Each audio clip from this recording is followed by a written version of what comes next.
Game over, man. Game over. You're gonna need a big approach. Why so serious? I am Iron Man. This is a tasty burger. Welcome to the In Session Film Podcast. Welcome to our next Chasing the Gold episode. I guess that's what we're doing here. I've sort of taken over Ryan's duties because Ryan McQuaid, who typically does this for us at In Session Film, is very busy, it turns out. He's a wanted man everywhere. And so he hasn't really had much time to do much chasing the gold. So I am taking up the mantle. Me, the awards guy here at In Session Film, I say sarcastically. So we do need to talk about awards. And of course, the Golden Globes are coming up here very soon. So I went out and got an expert. Joining me, the lovely Amy Smith. Amy, how you doing? I'm not too bad. How are you? Doing good, doing good. Thanks for being here and talking the Golden Globes, everyone's favorite show. They're back, though. Really curious to see how all of this shakes out. I guess before we get into predictions, and that's really what we're here to do. We're going to, and I say we very loosely, it's mostly going to be Amy giving her expert opinion, and I will chime in with, whatever I have on the top of my mind. So before we get into the predictions, though, the nomination crop as a whole, what do you think about this year's Golden Globe nominations, and were there any surprises for you? I mean, there were a couple, but it was a lot less than what the Golden Globes usually do. I still think the Golden Globes, we have to sort of talk about the issues within that organization in particular. Mm-hmm. And you can still see it reflected. Like, we know Brendan Fraser's not going to the show. He's openly said he is not attending because he doesn't believe it's right. Sure. And the fact that the show is happening on a Tuesday means that there still is some repercussions, rightfully so. So it's going to be an interesting night to see who does turn up and who happily accepts an award from them after the past few years. Yeah. But I think that is why they played it a little safe. You don't have like a music in best comedy musical this year. Yeah. There's only like 1 or 2 nominations that I full on disagree with. But other than that, I think it's a pretty safe lineup this year. Yeah, I think they've done a better job than they usually do. Perhaps a little bit safe, but I do like a lot of the picks. I mean, we'll get to best original score here shortly. I loved all 5 of those nominees. I think they were all great. So, I mean, the Globes and the Academy, I'm sometimes like, that's a double-edged sword, that category. And it's my favorite category. But yeah, I think for the most part, they've done a good job. But yeah, I mean, there certainly is the politics of it and the eyeballs and how all of that's going to shake out. It's going to be really interesting. I guess kind of along those same lines, and we will get to predictions here shortly, but because it's on a Tuesday and it's their first time back in a few years, do you think that the winners here, or the Globes and how they function within the Oscars race, and I know that's a little bit debatable and up in the air already historically, but this year, do you think because they're already behind the curve, so to speak, and coming back from,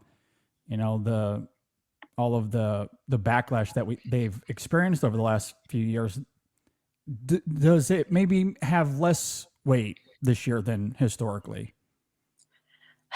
I think there's still going to be the first major precursor to come up. And there's still going to be the first chance for potentially some of these winners to give speeches. And it depends on how good these speeches are. Sure. Because there'll be some people who don't like the fact that they're going up there. But as soon as they give a speech and it's shared, people are going to celebrate their win, I feel like.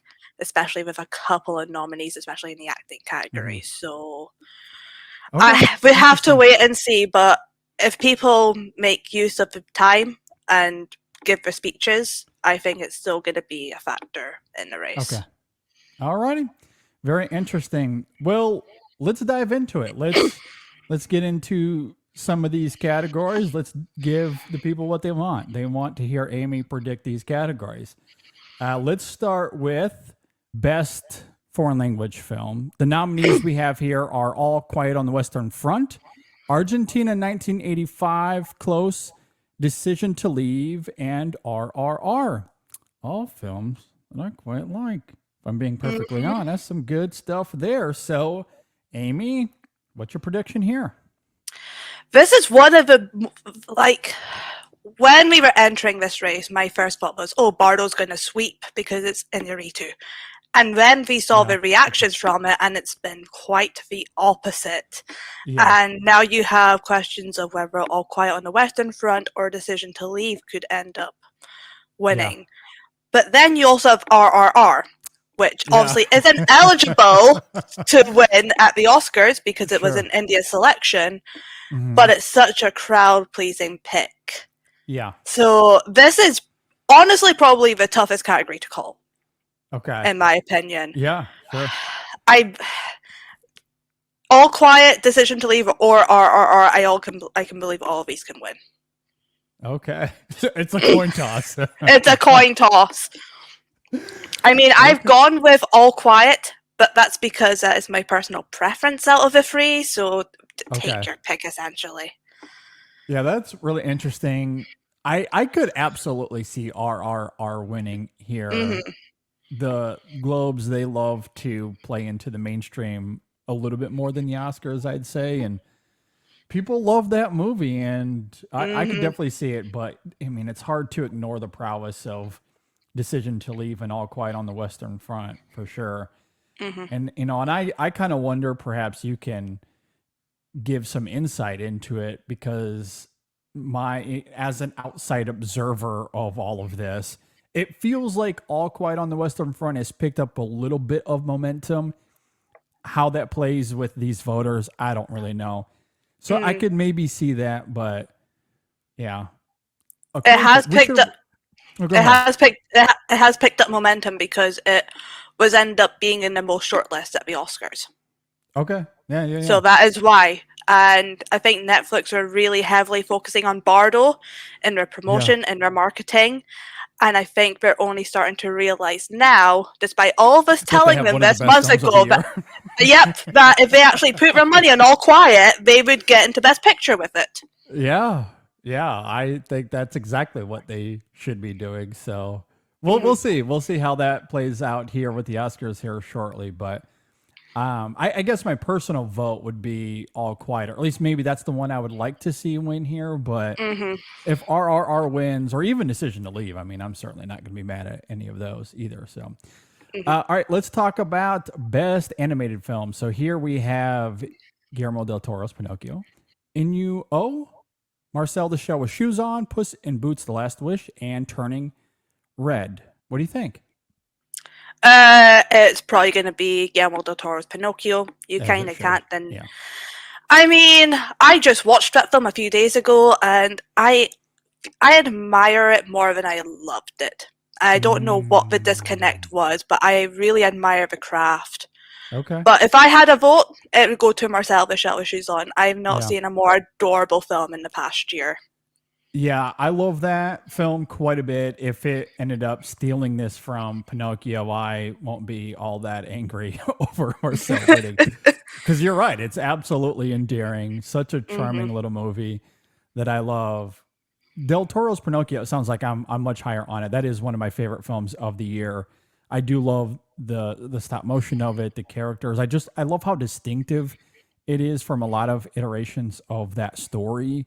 The time period setting of it, I think, is all really, really interesting. So, I mean, my best guess is that Pinocchio wins this, but yeah, Marcel stealing it, I'm definitely not opposed. Not opposed. I think it needs it because Pinocchio's definitely going to get nominated at the Oscar. There's still a question whether the Academy will embrace a not fully animated, but animated character in the animation category at the Oscars.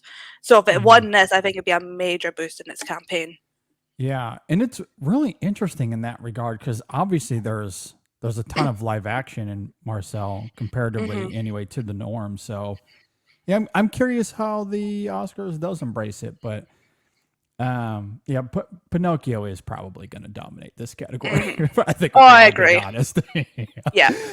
All right, let's talk about Best Original Song. The nominees that we have here are Carolina for Where the Crawdads Sing, Ciao Papa for Guillermo del Toro's Pinocchio, Hold My Hand for Top Gun Maverick, Lift Me Up from Black Panther Wakanda Forever, and Natu Natu for RRR. I will admit, Amy, I have absolutely no idea.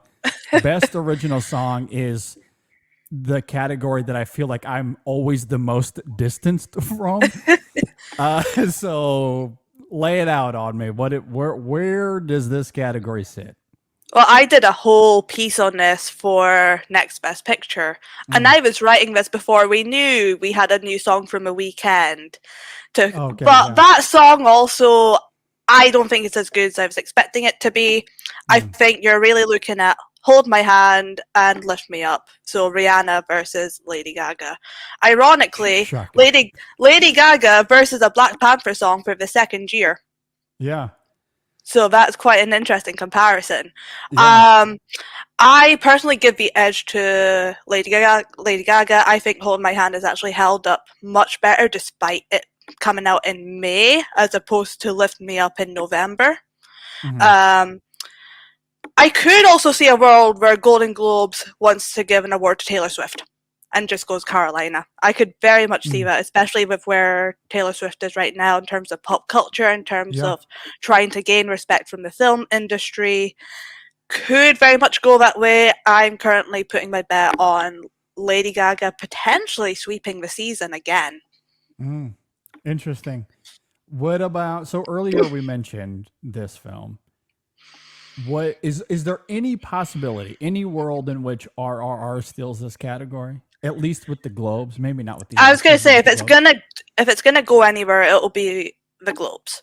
I think it's quite secure for a nomination at the Oscars because who doesn't want to see that performed live on stage? Yeah, seriously.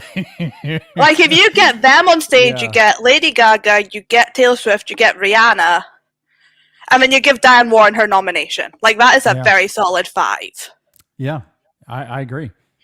I agree. All right, that's going to be an interesting category. I don't really have too many other thoughts, but I'm very interested to hear others who have some insight there on that category. So that is really, really interesting. We'll see how that one plays out. Let's get to my personal favorite category. We'll spend 35 minutes on Best Original Score. So the nominees here are Babylon, The Fabelmans, women talking, Alexander Desplat and Guillermo del Toro's Pinocchio. And the last one here is Carter Burwell for The Banshees of Inisherin.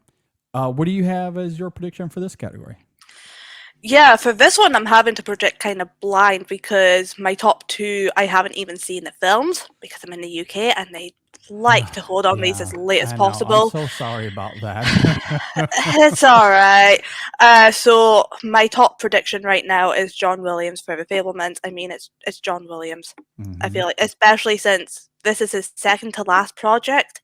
His last project being Indiana Jones, at least with Spielberg, as far as I've heard. So it would be a great way to, because I don't think he's going to get honored for Indiana Jones. So this would be a great way to honor him and his legacy and his journey with Spielberg. I've also put Justin Hurwitz as a spoiler for Babylon. I am trying to avoid that score like the plague until I've seen the film, but I've heard great things about. I've heard fantastic things. I've heard it's very reminiscent of La La Land, which we all know how that went. Also, justice for him for First Man, because I'm still also mad about that one. Thank you. That was the best score of that year. I agree wholeheartedly. Easily my favorite score of that year. Completely gets snubbed at the Oscars. Absolutely beautiful, beautiful music. I will go ahead and spoil this. And obviously I'm not going to, talk about it in depth or anything, but you're going to love the score to Babylon. I would be shocked if you didn't. It is really good. I think it lives up to the hype. Okay, because La La Land is my 4th favorite film of all time. So my expectations are high. Very, Yeah, very high. it's really good. I haven't stopped listening to it since I saw the film a few weeks ago, and yeah, it's really great. It's hard again. It's hard for me to say because I'm not in this world like you are all the time where the voters will go, but I would think that's one of the favorites here. The Fablemans, I think, for the reasons you're talking about, but it's one of those things where I don't think that's a pandering kind of.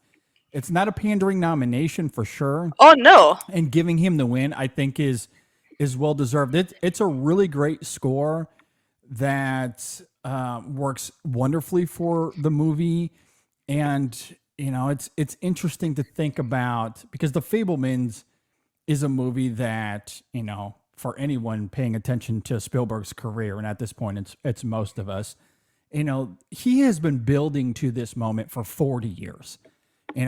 His films have been infused with that experience as a child and how that shaped him since he started making movies.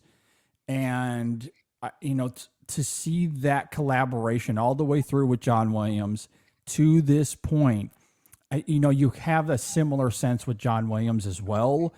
And it's a really great score for him to go out on, at least in terms of recognition like this. Indiana Jones will be fun, but to your point, it's probably not going to get much awards love. This is the last time to recognize Williams, and it's a really good score. Like, it wouldn't be my vote necessarily here, but I'm not going to be angry if he wins. It's really good. I mean, my two probably are, man, it's really hard to narrow this down, but Babylon and Women Talking are probably the two for me here. Haven't seen Women Talking either.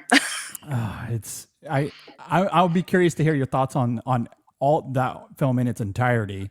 But the score is really great. I think it's fantastic. I love Banshees. Pinocchio is great. Yeah, I'm real curious to see how that one plays out. All right, let's move on to Best Screenplay. The nominees here are Todd Field in Tar, Tony Kushner and Steven Spielberg for The Fablemans, the Daniels for Everything Everywhere All at Once, Martin McDonagh for The Banshees of Inisherin, and finally Sarah Polley for Women Talking. I don't know where one begins to figure out how to champion this category. So, Amy, where does this one go? What's your prediction? Right now, I'm predicting The Banshees of Inisherin. When people Okay. talk about Martin McDonagh, they talk about the screenplay first and foremost, and I think this is a perfect example of that. Women Talking really has underperformed this award season I know, across the board, sadly. both in spirit, like the independent scenes, and in the major precursors, to the fact that we're now talking about the only real female director to have a shot this year at making the list getting snubbed and leaving an all-male director category, which we'll talk about later. It's really disappointing to see that. So I don't think that one has a chance, unfortunately. I also don't think Fablemans really has a chance here, because when you talk about a film like that, you talk about the direction, not the screenplay as such. Everything Everywhere and Tara, I also think have really good shots, because they're also films that, once again, you talk about the screenplay for those ones, especially Tar. I think it was Tar that actually won one of the major precursors over Women Talking, which kind of started the ball rolling on that one. Yeah. But I think for now I am leaning to Banshees.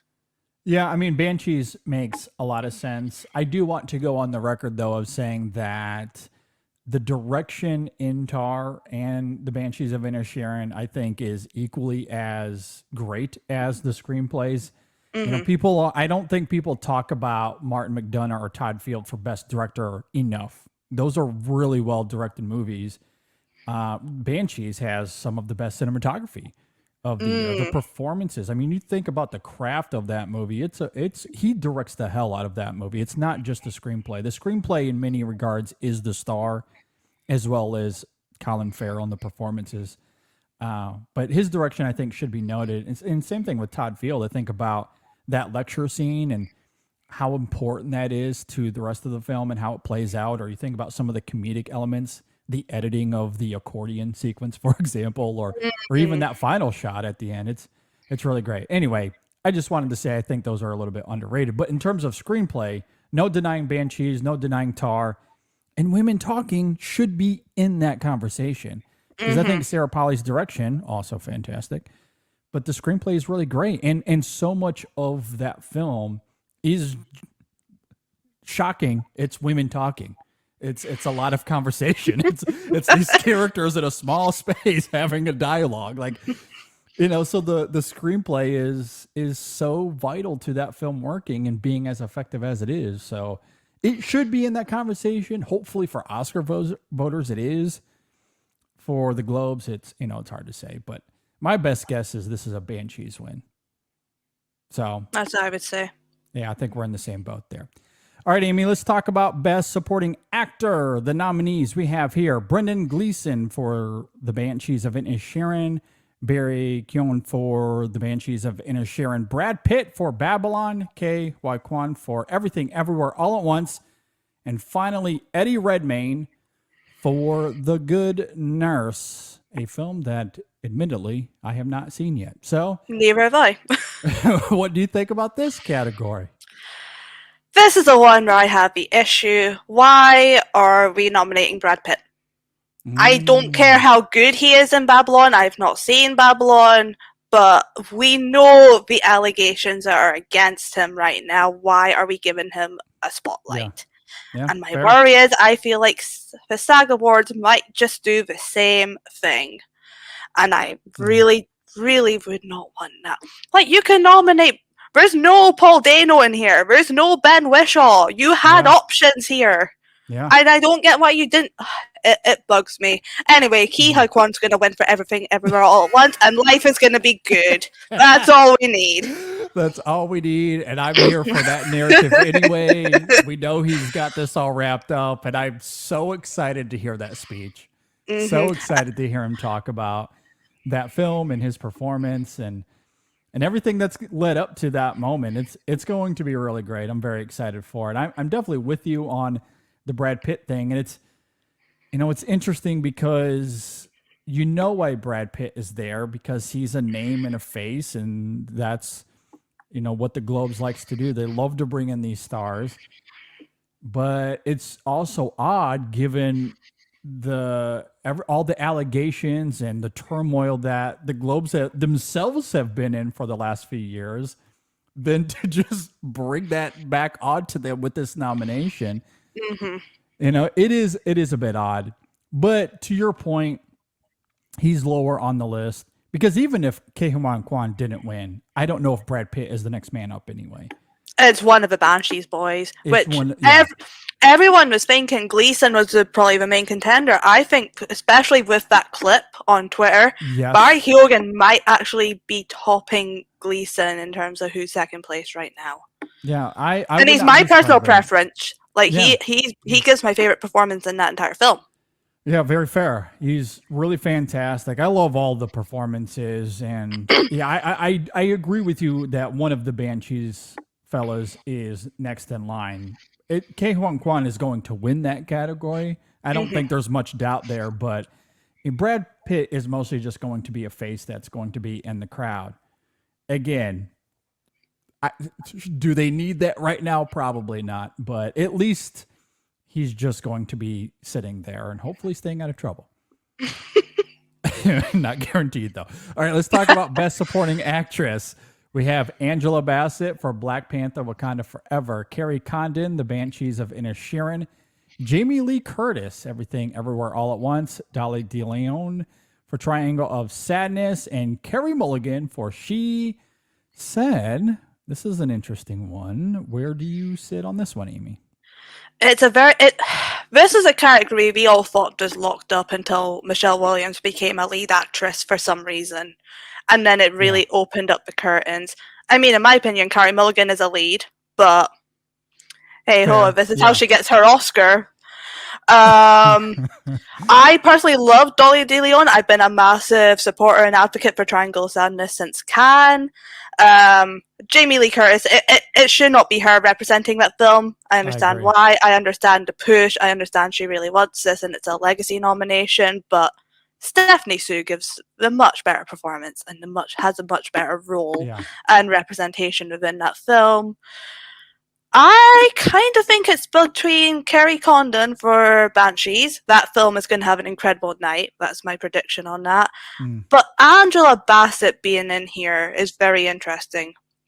And I love the fact that she's nominated because she is easily the best part of Wakanda Forever. She has several scenes in there.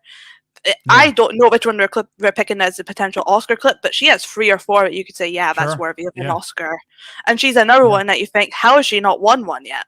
Yeah, absolutely. I could absolutely see her stealing that category. Kerry Condon, I love that nomination as well, and might be my personal pick of these 5. Mm-hmm.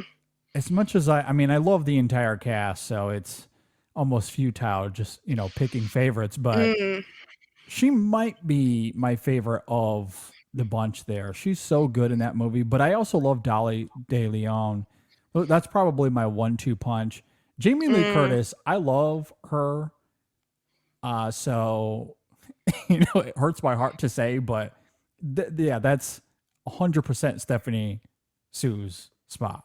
That's who should be in there. I very much do agree with that, but I don't know. I'm really curious to hear from others, and we'll be anticipating what that category is going to look like. Because honestly, I really have no idea. I'm waiting on you guys to tell me. You think about the fact nobody from Women Talking's nominated. Wild, absolutely wild. Yeah. So.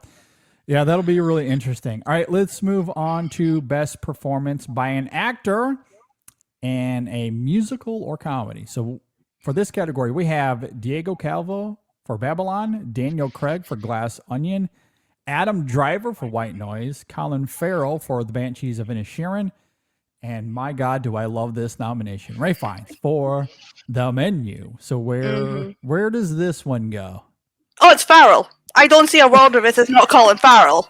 Like, I think this is even more of a Lock and Key Kwan at this point. Yeah. Colin Farrell is great.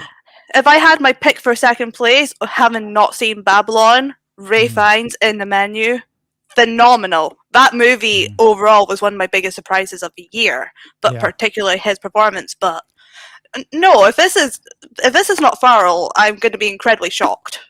I will be shocked as well. And it's interesting. We've talked about Brendan Gleeson and Barry Keoghan and Kerry Condon, and they're all really great. Colin Farrell, though, did have a career year. Absolutely.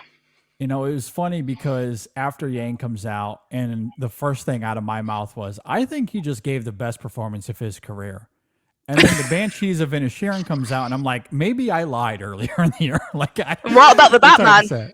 And then there's the Batman, absolutely. And he's the best thing about the Ron Howard movie that came out. Man, just what an incredible year he had. So, yeah, I mean, he's going to win. It's going to be really well deserved.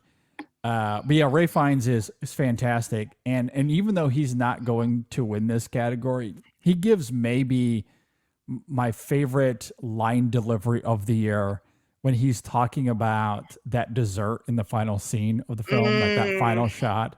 The way he talks about it is so hilarious and it's so funny.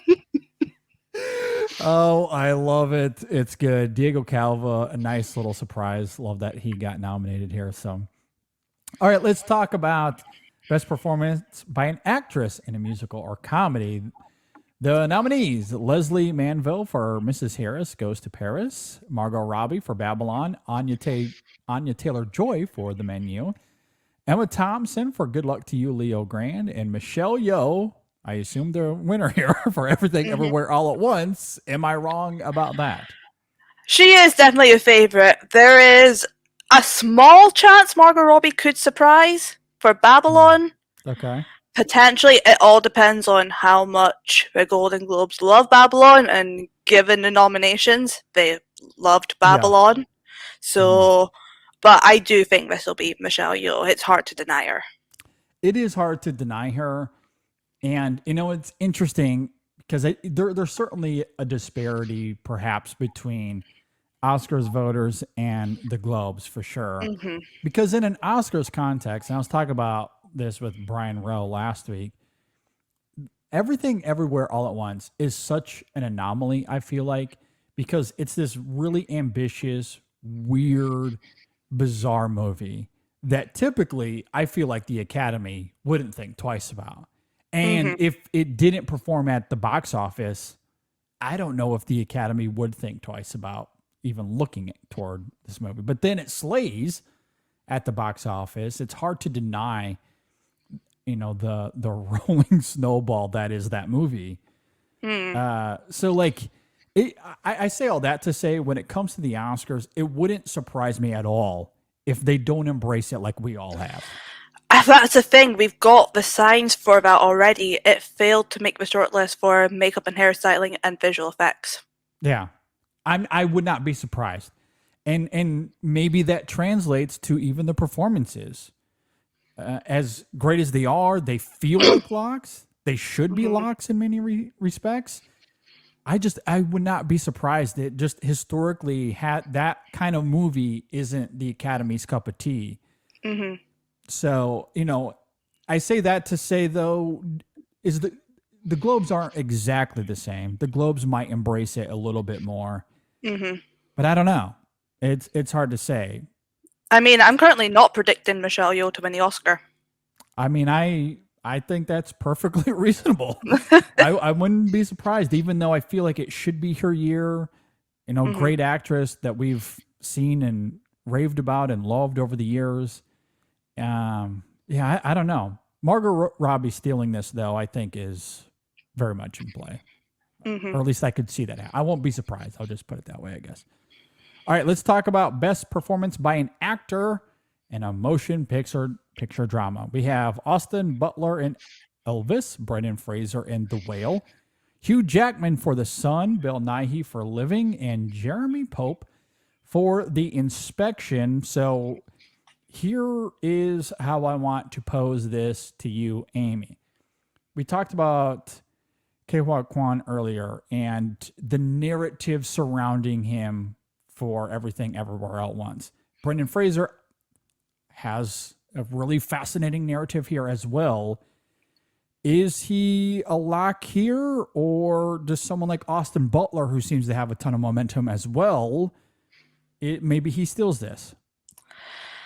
Brendan Fraser's not going to the Golden Globes. I don't know if they want to reward someone and then say they're not giving a speech. Great point. I think that's a factor. Also, I'm pretty sure this is the only nomination for The Whale. They clearly did not embrace this film, while Elvis has made it into picture and director. I think Austin Butler has a flashier performance. I think he has been campaigning the hell out of this performance and this movie. I think if the Golden Globes give it to Austin Butler, he's going to go up and give one hell of a speech. Yeah. So I really think for the Golden Globes, they are going to go Austin Butler. And I actually think it is Butler v. Farrell for the Oscar. I don't think Brendan Fraser's winning this year. Okay. That's really interesting. The fact that he's not going to the Globes, that makes a lot of sense. And yeah, perhaps, there's not going to be, many voters kind of embracing and championing that performance because of it. Him not being a part of the Oscar conversation, I think is maybe even more compelling, because it feels like, because of the narrative and the empathetic nature of that performance, that that would be one of the leading contenders. It feels like a very Oscar-y kind of performance. Austin Butler, though, as you're talking about, it's a very flashy, bombastic performance as well, which they obviously love. So it's a biopic. And it's a biopic, yeah. I think the whole narrative to get an Oscar, that's really going to Ke-Huy Quan this year. I don't think we're going to do two. Yeah. Okay. Yeah. That's very, very fair. All right. Let's talk about best performance by an actress in a motion picture drama. Cate Blanchett for Tar, Olivia Colman for Empire of Light, Viola Davis, The Woman King, Ana de Armas for Blonde, and Michelle Williams in The Fabelmans. What do you think here? I'm going Kate Blanchett, and I'm actually saying she wins the Oscar. I think Yeah. just like Frances McDormand, I don't think they care that she's won twice. Like, that movie is her. While Yeah. Michelle Williams could go along with the Fablemans potentially winning picture or director, but if they don't steamroll, she doesn't win. She's a supporting character, and I still don't get the decision to make her a lead. Yeah. Blonde is Weird. way too controversial, and it's literally just her show.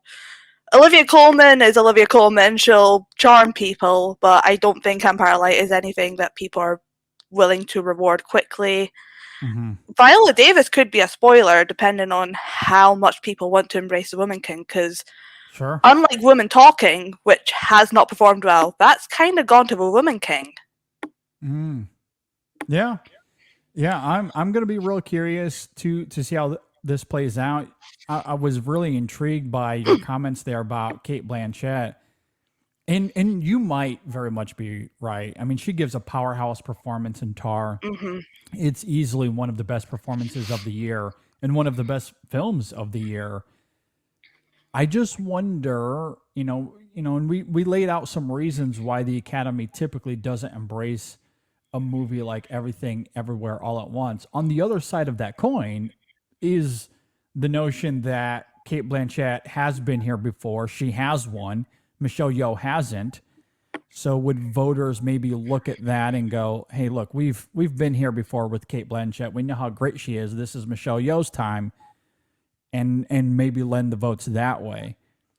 I don't know. I don't know. I find that interesting. It is an interesting conversation, but you look at Frances McDormand, and that year was a very tight year. That year could have easily gone to Viola Davis again, or it could have gone to Carey Mulligan, and they went with the two-time previously winner. Yeah. You see Chadwick Boseman v. Anthony Hopkins, a year where they knew that's the only year they could reward Chadwick Boseman, and they didn't. They gave it to previous winner Anthony Hopkins. That is a really great point. And the infamy of Soderbergh thinking that exactly what I was like, he was a victim of what I was just saying, right? Like, of course this is going to be Boseman's year. Anthony Hopkins has won before, and it's devastating what happened. They're going to recognize him, and then the voters are like, nope. No, that's not how we do things around here. So, I think you're right. I think you convinced me. I think it is absolutely Kate Blanchett, and they have no regard for Michelle Yeoh. That's probably how that's going to work. So, but both can win here. Yeah, absolutely. Yeah, both can win here, and probably should win here. Okay, let's go to everyone's favorite male category, Best Director. We have James Cameron for Avatar: The Way of Water, Daniel Kwan and Daniel Scheinert for Everything Everywhere All at Once, Baz Luhrmann for Elvis, Martin McDonagh for The Banshees of Inisherin, and Steven Spielberg for The Fabelmans. Obviously, there's a conversation to be had with Sarah Polley. We can certainly talk about that. Obviously, I want to get your prediction as well. And do you think that this is the 5 for the Oscars? I don't think Baz Luhrmann gets in for Oscars.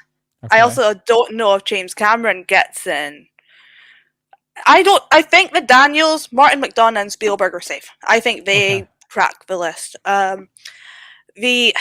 much as we have the conversation about female directors, the directors branch do like international features. So whether that is where we see whether Decision to Leave or All Quiet on the Western Front takes the lead. If one of them gets in, that is definitely a possibility. It's an interesting category though. Sarah Polley, as I said, probably the only female, unfortunately, because you have films like She Said, After Sun, which is a personal favorite of mine. I would love to have seen that recognized anywhere. Woman King, which the Golden Globes embraced and didn't even embrace the director here. This feels so, I don't even want to say basic, because the Daniels don't feel like a basic choice here. They feel quite refreshing in this list. I agree. I agree. Honestly, I think, and I say this with all the love in my heart for Boz Lerman, because I do love Boz. I've been a Boz fan for my entirety. I like him as a filmmaker, and in a way, it's a little nostalgic for me because we launched In Session Film this 10 years ago, the same year that The Great Gatsby came out. And on the podcast, we started doing these movie series, and he was the first one we covered. And so there's always been like this lingering nostalgia that I have, and on top of just being a Boz fan. So to see him in this kind of position where he's being recognized and talked about, I do like. But if I'm being perfectly honest, I think he is replaceable here. And again, I love Goat Cameron. He is the goat. But he's also, I think, replaceable in this category. Anyway. Visual effects, and we can talk about other aspects of Avatar: The Way of Water. Maybe I'm out of bounds by saying that. Maybe the whole internet is going to come after me. I don't know. But I feel like one of those two, or even both of them, could be replaced here with something like The Woman King, or, as everyone knows, Charlotte Wells, who should absolutely be here. Yep, because she gave the 100%. best direction of the year. So, Oh yeah, I completely agree with that. yeah. So it was right there. It was right. Both of those are right there. Or Sarah Polley is right there. So it is frustrating. It is frustrating, and it's a fight we'll have to keep fighting. But Yep. okay, so with that laid out, who Spielberg wins this? Yeah. Gotta be Spielberg, right? Spielberg, he is so attached to that project. You can't separate the two like you can. Yeah. Like, you can't really separate the others, but like The Fabelmans is Steven Spielberg's story. Yeah, and absolutely. what makes it is a story of direction and falling in love with movies. Like Yeah. it's a 1-2 punch. Like Yeah. I don't see a world where anything else, if anything else wins, like the Daniels, then we really need to consider it for the Oscars I going agree. forward. No, I agree, and he directs the hell out of that movie, so that'll be a well-deserved win.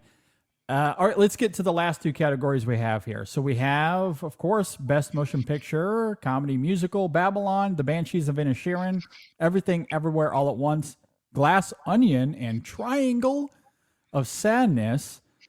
Maybe that's a little bit of a polarizing nominee there for Film Twitter. But I do think there's a lot to love there. What do you think about this category? Is this Everything Everywhere? I mean, I could see Everything Everywhere All at Once winning this, but Banshees is well beloved, and even, maybe Babylon steals it. Who knows? What do you think? I think it's between Banshees and Everything Everywhere. Makes sense. For right now, I'm predicting Banshees, but that is because I think I have it predicted for like screenplay and an acting win, and I feel like that's hard to deny that combination. But I think this will be the first test to see if Everything Everywhere All at Once is a real player or if it's just a film Twitter talk. Yeah, that's a really interesting crossroads. I'm going to be fascinated to see where that goes.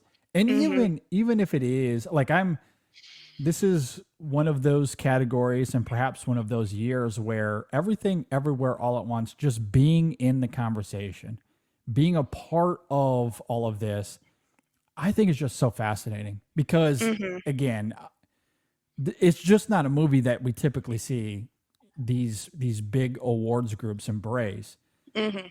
And I also say that with all the love in my heart, not only for that film, but The Banshees of Inisherin. If that wins, of course I'm not going to be angry at that. That's also one of the best movies of the year.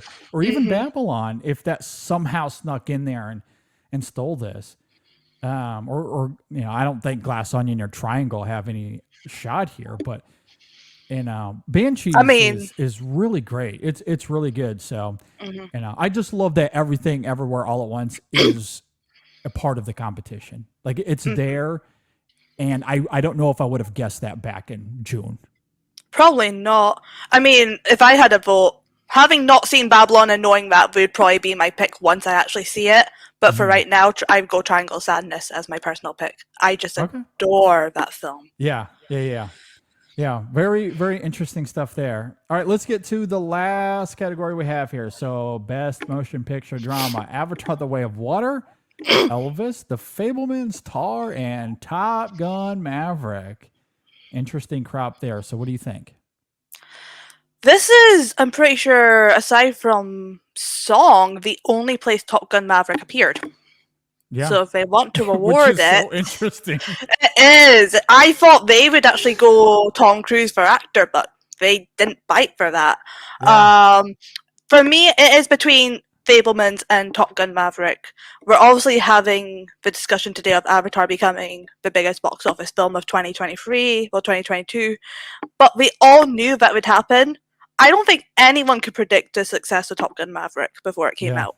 Yeah, That's been the big movie story of 2022, and For it's hard sure. to take away from that.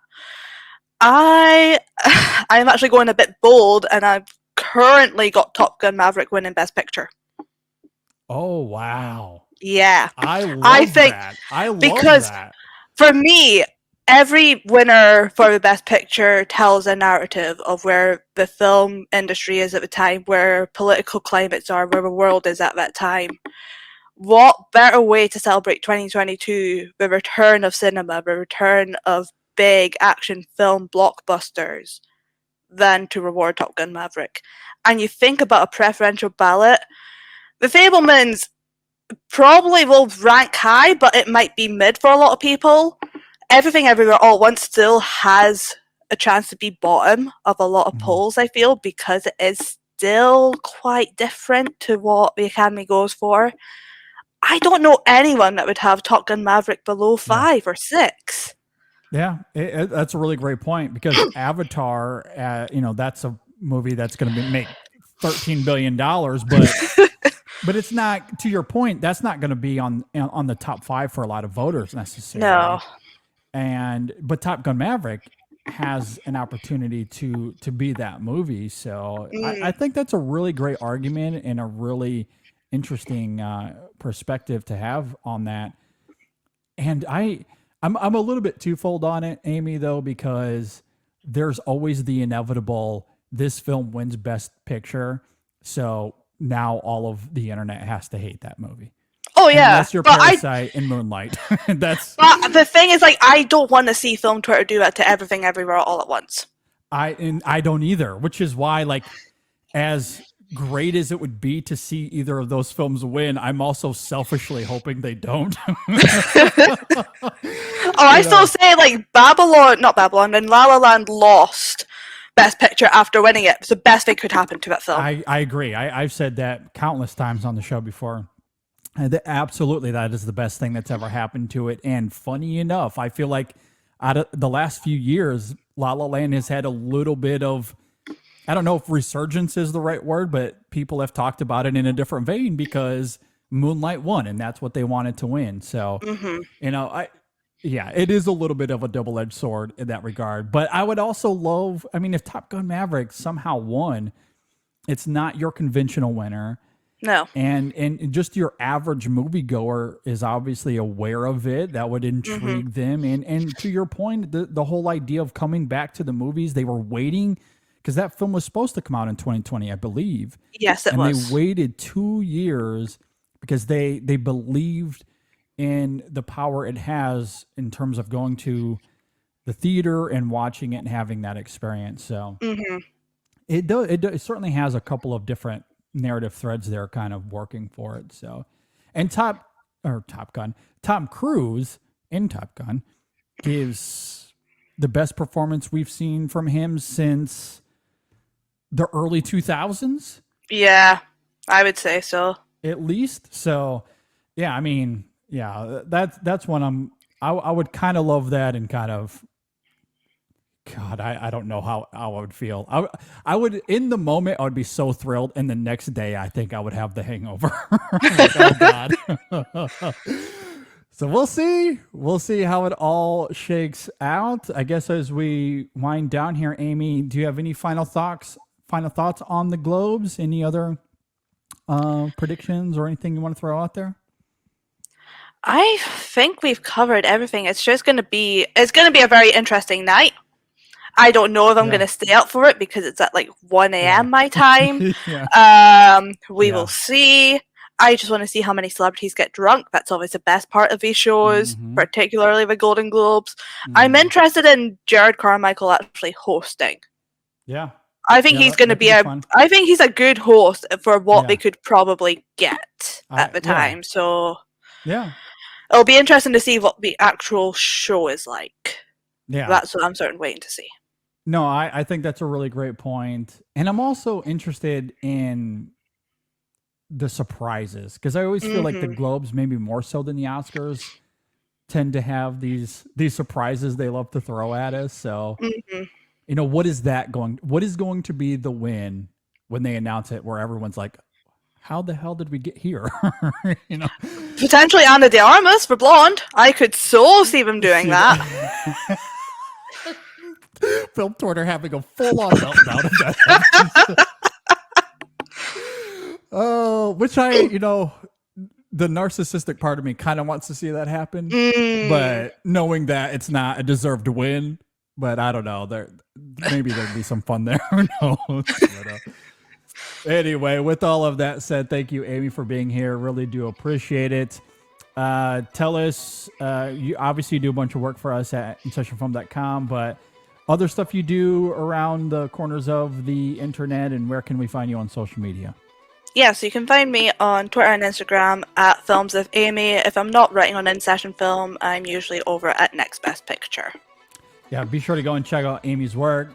Give her a follow. Stay tuned. I'm sure we'll have more awards conversations coming up here in the next week or so. And speaking of awards, you got to stay tuned to episode 516 of the In Session Film podcast because it is our own In Session Film Awards. It's going to be about 17 hours of podcasting, but it is a lot of fun. So we break it down into two parts, excuse me. The first part is kind of your more conventional awardsy kind of thing. We talk about best actor and director and cinematography, but we have a few unique categories like best overlooked movie or best surprise performance. So that's always a lot of fun. And then part 2 is our top 10 movies of the year. So that is happening this weekend. So subscribe, stay tuned, and you'll want to check all of that out next week. Just clear your calendar because it's going to be a long show. There's a lot to talk about as we celebrate movies, which is the whole point of the whole thing, right? We love to celebrate and talk about the movies we love. So, thank you, Amy, for joining me. This was a lot of fun. Thanks for listening, everybody. We will see you all next time on the In Session Film podcast. Go everything everywhere all at once. Yay!